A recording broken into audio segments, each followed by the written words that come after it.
أعوذ بالله من الشيطان الرجيم بسم الله الرحمن الرحيم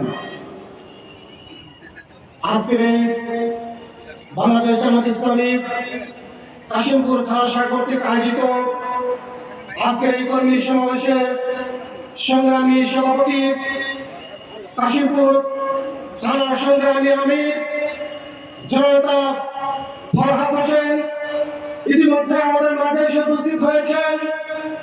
বাংলাদেশ জামাত ইসলামী কেন্দ্রীয় মজলিসের অন্যতম সদস্য গাজীপুর মহানগরের সংগ্রামী নায়েব আমির আমাদের শ্রদ্ধাভাজন দায়িত্বশীল জনাব খায়রুল হাসান আর উপস্থিত হয়েছেন গাজীপুর মহানগরের সংগ্রামী সেক্রেটারি সাবেক ছাত্রনেতা আসমা ফারুক ভাই আর উপস্থিত হয়েছেন বাংলাদেশ শ্রমিক কল্যাণ ফেডারেশনের গাজীপুর মহানগরের সাবেক সভাপতি বাংলাদেশ জামাত ইসলামী গাজীপুর মহানগরের অন্যতম সহকারী সেক্রেটারি মোহাম্মদ আজহারুল ইসলাম মোল্লা ভাই সহ মঞ্চ উপবিষ্ট নেতৃবৃন্দ আমার সামনে উপস্থিত করি ভাইয়া।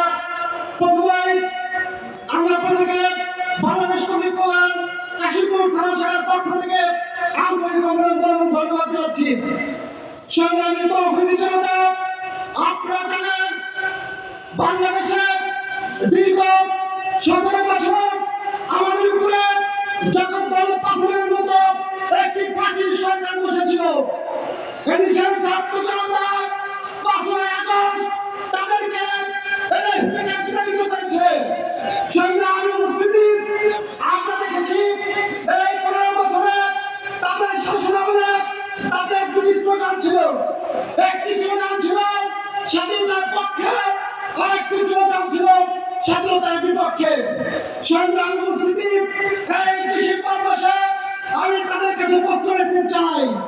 1971 সালে 26 মার্চ যেদিন পাকিস্তানের সামরিক জান্তা আমাদের এই দেশে নিরাপত্তার উপরে ত্যাগ শুরু করেছিল, তৎকালীন আওয়ামী লীগের প্রধান শেখ মুজিব স্বাধীনতার ঘোষণা না দিয়ে এদেশ থেকে তাদের কাছে আত্মসমর্পণ করে পালিয়ে গিয়েছিল। সংগ্রামী উপস্থিতি, এই কথা আমার না, এই কথা বলেছেন স্বাধীন বাংলাদেশের প্রধানমন্ত্রী তাজউদ্দিন আহমেদ নিয়ে তার নেতা ও পিতা গ্রন্থে তিনি লিখেছিলেন 26 মার্চে তাজউদ্দিন আহমেদ দেশ বেকটান নিয়ে মুজিবকে বলেছিল, মুজিব সাহেব আপনি বাংলাদেশের স্বাধীনতা ঘোষণা করেন, কিন্তু তিনি বলেছিলেন তাজউদ্দিন তুমি তাকে তেলতে ঘুমাও, আমি তোমাকে একটি হরতাল দিয়ে দিব। সংগ্রামী উপস্থিতি, এই হরতালের স্বাধীনতার ইতিহাস। আমরা যদি স্বাধীনতার ইতিহাস দেখতে চাই তাহলে বলতে পারবো যারা 1971 সালে 16 ডিসেম্বরে বাংলাদেশের মুক্তি বাহিনীর প্রধান ছিলেন আতাউল খান ওসমানী, কেন আত্মসমর্পণ অনুষ্ঠানে তাকে উপস্থিত হতে দেওয়া হলো না?